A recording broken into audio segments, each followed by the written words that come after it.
You ask Tiger to solve. This deals with linear equations with one unknown. The final result is p equals 9.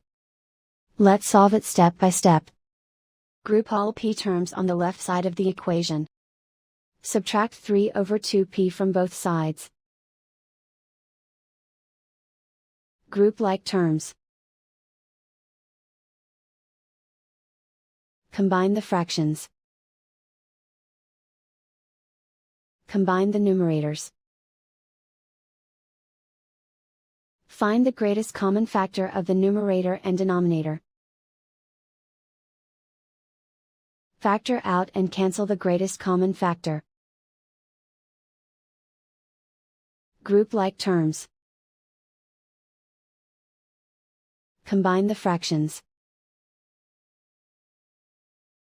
Combine the numerators.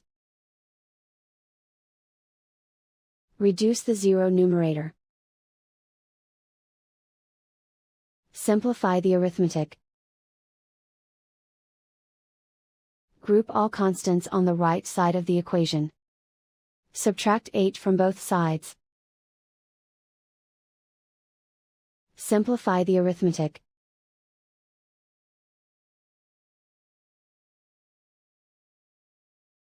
Isolate the p. Divide both sides by -2. Cancel out the negatives.